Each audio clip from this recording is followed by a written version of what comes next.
Histórias assombradas.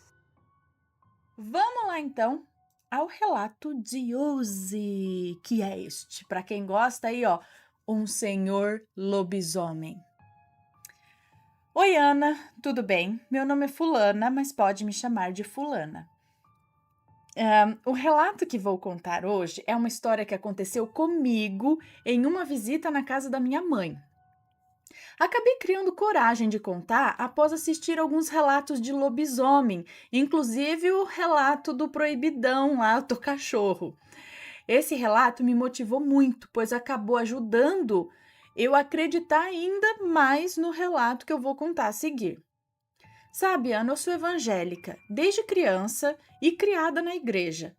Acredito sim e muito no sobrenatural, mas nunca presenciei ou ouvi nada de aparição, nem de assombração, Exu, encosto, anjo, demônio ou coisa do tipo, graças a Deus, né? Hoje eu sou adulta, tenho 30 e poucos anos, moro no interior de São Paulo. Os meus pais são separados e por conta dessa separação, minha mãe conheceu um bom homem e se casou novamente. Hoje ela mora no interior do Paraná. Os nomes já estão trocados, então vamos lá. Como já falei anteriormente, minha mãe mora hoje no Paraná. E no final do ano passado, passei as festas com ela, na cidade que ela mora. Beleza. Na cidade que ela mora. Minha mãe mora em uma cidade pequena, perto de Maringá. Tem cerca de 14 mil habitantes. Uma cidade com bastante agricultores e plantação de café. Minha mãe mora na parte rural da cidade, cerca de 40 minutos de carro de onde ela mora até o centro da cidade. E seus vizinhos moram um pouco mais longe uns dos outros por ser terras de sítio, sabe, bem grandes.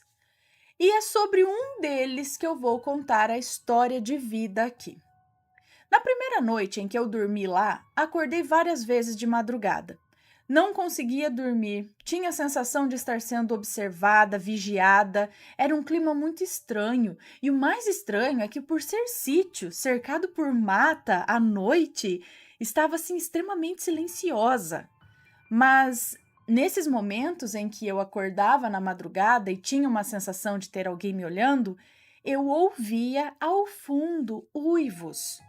E eles eram uivos longos e se repetiam por várias vezes até que eu pegava no sono novamente. Até cheguei a comentar num outro dia na mesa do café com o pessoal da casa sobre os uivos e perguntei se era um dos cachorros deles que uivava tanto. Ninguém ouviu nada e falaram que era muito difícil eles escutarem isso por ali. Bom, pensei ser coisa da minha cabeça, afinal era a primeira vez, né, que eu tinha ido para lá e talvez estivesse fantasiando alguma coisa. Minha mãe estava trabalhando como faxineira na casa de um senhor. Chamarei ele aqui de Senhor Carlos. Ele era um senhor solitário, tinha apenas uma, tinha apenas uma filha que, segundo ele, morava na capital, Curitiba, e cuja minha mãe nunca conheceu. Filha esta que minha mãe nunca conheceu. Em um dia desses que passei lá na casa da minha mãe, ela me convidou para acompanhá-la até a casa desse senhor, pois ela precisava colocar algumas roupas de cama para lavar e colocar no varal, e também precisava deixar os remédios na mesinha de cama para ele tomar e ver se tinha comida pronta para o jantar dele, que ela comentou que ele gosta de comer carne bovina, sempre bem mal passada. Depois de fazer todas as tarefas, iríamos até a casa da cunhada da minha mãe para tomar um café, que era perto da casa desse tal senhor. Ela também deixou bem claro que esse senhor estava ansioso para me conhecer e pediu para minha mãe me levar lá para ele me conhecer. Ao chegar na casa do senhor Carlos, ele morava numa casa de alvenaria e as portas todas de ferro grosso, com barras de ferro para trancar as portas e as janelas. A primeira impressão que tive foi de: vixe, esse homem deve ter muito medo de ladrão ou medo de algum bicho do mato, né? Bom, entrei, o cumprimentei. Ele era um senhor bem idoso, estava curvado, tinha umas olheiras bem escuras e percebi que seus lábios eram roxos.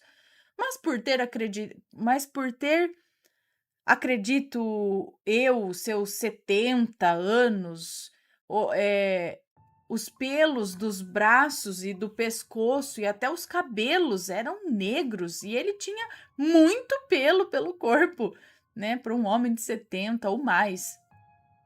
Tinha muito pelo corpo. Ele estava usando roupa social, manga longa e uma boina marrom na cabeça. Ele disse: Sua mãe é uma mulher muito bondosa e é raro pessoas com tão bom coração como ela. Ela me disse que você iria vir hoje e eu já te esperava ansioso para te conhecer. Eu fiquei lisonjeada e eu e minha mãe, fomos para os fundos da casa onde se encontrava o tanque de lavar roupas para começar a fazer as tarefas. Não demorou 5 minutos e o senhor Carlos apareceu, se sentou em um banquinho de madeira no quintal do nosso lado e começou a contar a história de quando ele chegou na cidade, que ainda estava se formando em meados de 1951, que tudo era uma grande mata, então ele tem mais de 70, que tudo era uma grande mata e tal. Eu o tempo todo tentei dar atenção para o senhor Carlos porque minha mãe disse que ele era um homem fechado, calado, de poucas palavras e quando me viu mudou seu comportamento, sendo simpático, conversador. De repente o senhor Carlos começou a dar uma crise de tosse e rapidamente eu o acompanhei até a cozinha para dar-lhe um copo d'água. Ana do céu! Quando chegamos na cozinha, ele estranhamente perguntou: Seu sobrenome paterno é Fulano? Eu respondi afirmando que sim, imaginando que talvez ele conhecia algum parente, né, ou coisa do tipo. Ele em seguida disse: Pude farejar o cheiro do seu sangue há 4 dias atrás, quando você chegou à cidade. Nesse exato momento, eu me senti petrificada, nem a minha voz saía da boca. Ele continuou falando: Seu cheiro é inconfundível e eu sonho com esse momento há muito tempo. A única coisa que eu pensava era, a única coisa que eu pensava era: sangue de Jesus tem poder, esse homem deve estar com o demônio no corpo, misericórdia. E ele continuou: Fique tranquila, eu não vou fazer mal algum a você. Afinal, já tenho 72 anos. Mas peraí, se ele chegou em 51, agora em 2020 ele está fazendo 70, né?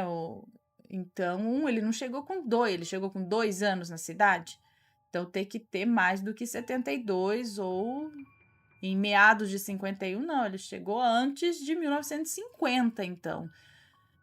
Deve ter chegado aqui com quando, enfim, na cidade. Bom, ele falou, afinal, já tenho 72 anos e posso te dizer que consegui controlar a minha raiva. Com um sorriso cheio de dentes extremamente grandes que eu nunca vi em toda a minha vida, ele falou: Estou velho e cansado. Mas preciso que você me faça um favor. Nesse momento eu senti medo, muito medo. Mas algo me falava no coração, sabe? Nada fará mal a você. Você é protegida.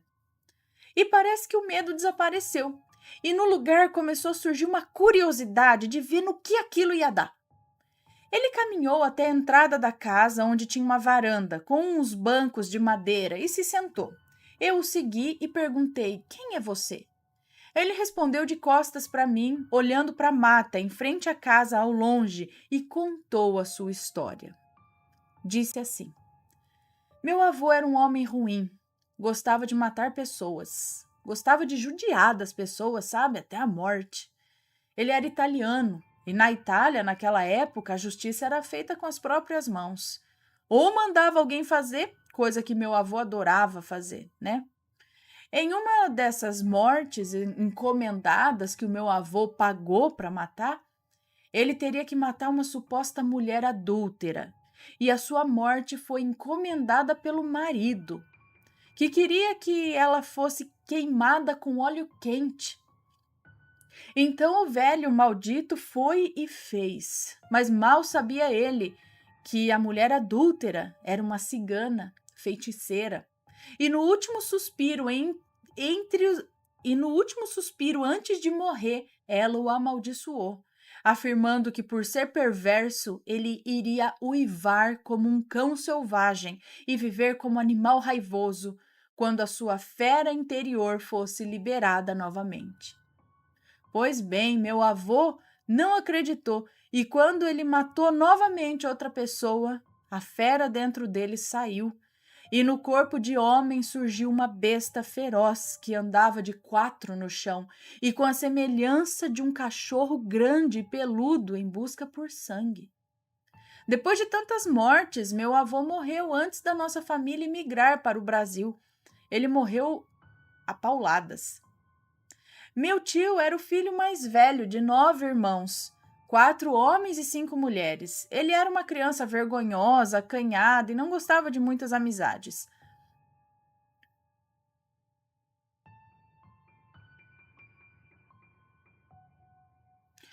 Não gostava de muitas amizades. Aos seus 17 anos, começou a se transformar quando ele brigou e quase matou meu pai por causa de uma bela ragazza que ele se apaixonou. E o meu pai a conquistou só para provocar o meu tio. Sua fera teria sido libertada pela fúria, assim como a maldição dizia.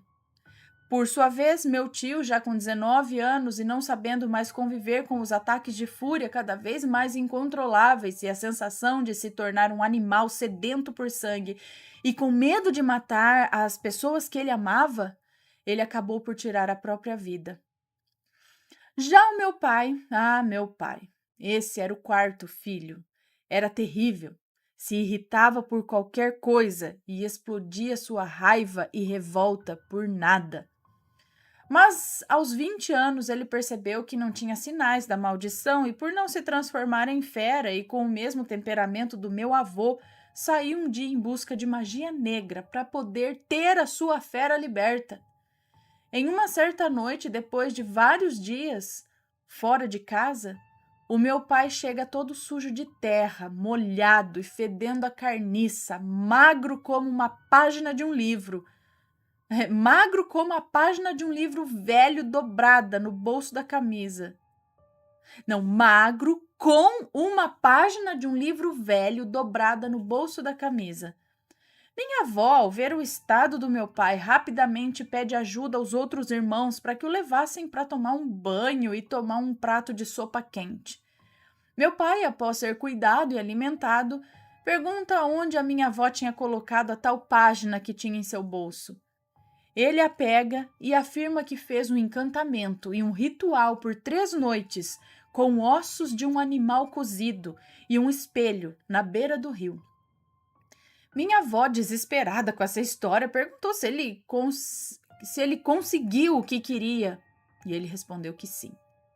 Nesse momento, ela o expulsou de casa, implorando para Deus ter misericórdia da sua alma atormentada. Meu pai era transtornado e por qualquer coisa se transformava no pandemônio, que por anos era temido e caçado nas terras do sul do país. Sou o único filho do meu pai, o filho da ragazza que meu tio amou. Eu convivi com ele muito pouco, ele não tinha moradia fixa e desapareceu no mundo e nunca mais tive notícias.